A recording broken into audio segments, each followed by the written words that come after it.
Hey guys, this is Hell Hades, free to play. Guys, back on the free to play account, we are going for our best clan boss team yet. So I've been working hard. I've been pushing up the stats on my kind of normal clan boss team as I've got it right now. And then over the last week, because I'm not doing the fusion for the giants, I've decided to go all in on leveling out and getting masteries done on Nephros. That's where my energy has been diverted to. And we've got the masteries completed as of today. Basically, we are pumping into Giant Slayer as our main kind of damage. And I'm taking things like Laura's Steel to get some more stats along the way. Important ones like Life Drinker to heal up. We're going for a normal clan boss team, not an unkillable. And Nephros basically a poison machine. His A1 is just poison, poison, poison. And my team at the moment doesn't have any poison at all. So I'm hoping that we elevate the damage. Now, the trouble I've got here with any clan boss team, when you kind of make choices, it's like, what do I lose and what do I gain? Yeah, so in my team right now, I've got Razzlevard, who's creating my Speedtune. He's giving me a 2-for-1 Speedtune. I've got Skull Crusher, who is bringing Counter Attack and Ally Protect.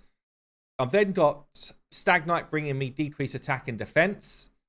And we have got, who else is in the team right now? Rhonda for straight damage, okay? And she's got Brimstone on. So Rhonda, just multiple hits, multiple hits. How are you feeling? I'm feeling great. I'm just smacking people up. So Rhonda's passive's pretty broken when you're earlier game. Yeah, eventually she will come out the team at some point. But she is pretty much all of my damage right now. Now, my fifth spot at the moment is Grush. 3B epic champion, decent champion, defense base, so kind of easy to keep alive.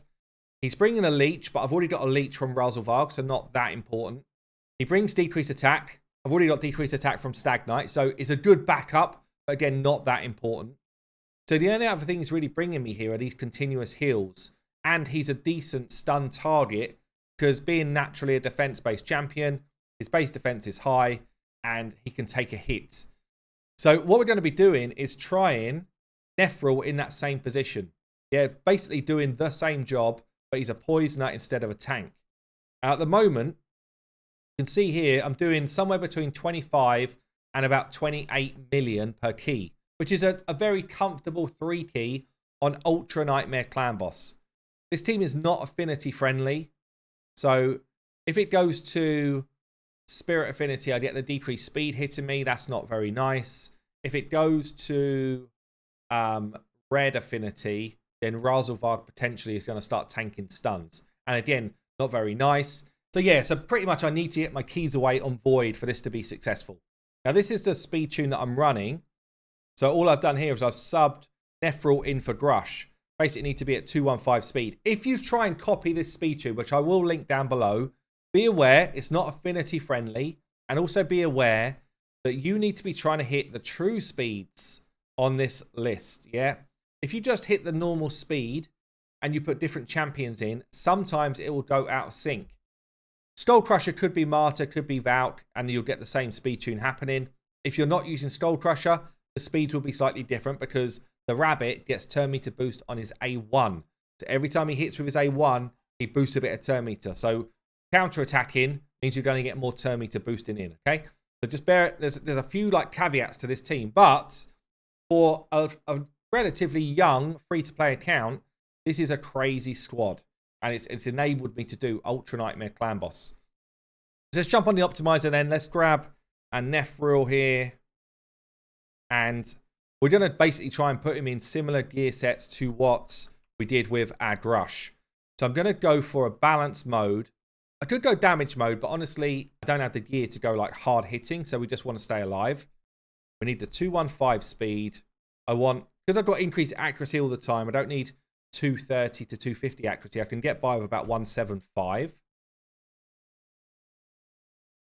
Crit rate, we're just going to leave. Basically, what I want to do is say, please, once you've done that, find me HP and defense. He's likely to be my stun target, so more defense than HP is what I want to tell it. And we want to be in Guardian gear so that we're protecting some of the other team as well. That's the plan. We want to be seeing minimum like 2.5k defense. Honestly, I'd love to get a balance where I was more like 2.7 and 40k. As it is, I'm like 2.5s and 40k. I guess we could just tell it we've got some glyphs as well. So I can boost anything +2 speed. I can boost anything +5 accuracy. I can give people at least like 3% health and defense. Let's see if that makes any difference here. It might do. Might give us a bit more. Yeah, look. Now we're at 2800 defense. See what difference it makes. When you actually start to use the optimizer as it was built to be used, it can make a lot of difference. So suddenly we've now got an extra 300 defense on a similar amount of HP. That's game changing in terms of the amount of damage I can take from Clan Boss. Let's have a look here. Most of this will probably be coming from Grush, which is fine. Cool. Okay, let's build him out. Okay then, so the Nephros has been built out. We're a little bit lopsided in a way in terms of stats. 36k health, 2.8k defense, very low crit rate. I wish that was more. And because of that, this crit damage amulet's not doing a lot of work because we don't have many crits coming in. So ultimately, if I had a defense amulet or an HP amulet, that would be better here just because I haven't got much crit rate going on. An interesting piece there to roll. Look at this. Didn't land good. Okay. Anyway, so Nephros was built out. He's got Giant Slayer for his main mastery. Everybody else was already built out. So we've got a Stalwart set, Razelvarg, with decent-ish defense. Again, similar build to what we're seeing here with Nephros. Over crit capped because he's nuts. He's got this this nice pair of gloves here with crit rate with Ascension into crit damage and a triple crit damage roll. So I can actually lose some crit rate in his build eventually when I get better gear. And he is running Giant Slayer as well. Rhonda also in Giant Slayer. Got a lot of multi-hitters here and in Guardian gear. She's at 2900 defense, 180 speed, 34k health. She's got some accuracy in her build to land Brimstone. But now that I've got Brimstone on Nephros, it might actually be that I'm better off giving her a different blessing. And therefore I can take the accuracy out of her build. Like we've got Perception gear here just to try and get Brimstone. But for now, 2 champions both level 1. That's not too bad. Stag Knight is in just mixed gear. Really just needed to get to the right stats. 247 speed. Good defense. Similar defense again. See this? Everyone's kind of at the same level of survivability because ultimately when one goes down, your whole team goes down. There's no point making one person the ultimate tank if the rest of them are just going to be dead. Skull Crusher in lifesteal gear, 250 speed, similar defense again. And I cannot afford for Skull Crusher or Razelvarg to be stunned for this to work. Extra defense there, beautiful. That's what his damage is built from. Okay, let's get a run going. So I'll show you the team setup here. I honestly don't know if this is going to be a better team than what I already had with Rush. We will see. We will see. So we're just going to sub Rush straight out for the Nephros. I'm a little bit scared of how much poison Nephros does, honestly, because he could overflow the debuff bar. But ultimately, Razelvarg, open with your A3 and then 2. Nephros, we're only going to use the A1 for Clan Boss. Rhonda, we turned off the A3. Stag, use your A2 when you can. And Skull Crusher, use your A2 when you can. Cool thing about this comp is it is full auto from the start. So I guess let's let it play through and watch what happens. Razelvarg's giving us increased accuracy all the time, so our accuracy could be lower. We've got decreased attack and defense on all the time, as long as Stag doesn't get some bad luck on his resistances. We will get plenty of poison ticking now. Brimstone should be up a lot of the time as well. And we should get, look at this poison already. Nephros already like that. Come on! We can do this. So, yeah, I just want to see, really. I'd love to see 36 million. I don't know that we're going to do more damage, but if we do, 36 million means that I only 2-key Ultra Nightmare Clan Boss, and therefore I can go and get Nightmare done as well. Takes a little bit of setup here. Not that I'm doing it, but in terms of falling into sync, it takes a little bit of time to do. So, you know, you could end up... yeah, I mean, if you don't control the stun well in terms of targeting, then you could end up in trouble early on. But we should find that the stun either goes to Stag or Nephros for me. This is the way I've set it up. And yeah, we're just going to let this play through. I just comment down below, how much damage do you think we're going to get away?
We've done it. 2 key. First 2 key on the free-to-play 2023. And I tell you what, the damage coming from Nephros is through the roof. 13 million. He's out damaging the Ronda, who's done 10 mil. We've got a 5.6 mil from Razorvarg, 4.6 from Stag, 2.5 from Skullcrusher. Damn, that's big. So a 2 key for Ultra Nightmare Clan Boss on the free-to-play. Absolutely huge. It's a little bit scary, I'm not going to lie. Like, Nephros does so much poisoning that he actually fills that debuff bar up a ton. Yeah, which means that if you don't keep your leech up, if you don't keep your decreased attack up, then potentially it's risky. But I've got to say, that is a huge growth. Like, that's, what, 8 million more than I'd normally do. 8 to 9 million more. That's about an extra 30% damage from changing out Grush into Nephros and having like a full-blown poisoner in there. That could be, in fairness, Frozen Banshee or a Cult Brawler, and the damage would be pretty similar, yeah, in terms of, you know, what Nephros doing there. The main difference is he's bringing Brimstone. He's got, you know, Giant Slayer popping off, but it wouldn't be a lot different if it was a really good poisoner in that slot. Damn, there you go. It is absolutely incredible the growth this account has seen in the last month. Since I picked up Razorvarg, Skullcrusher's obviously doing work as well. There you go, guys. I've been Hell Hades, free to play. I'll see you later.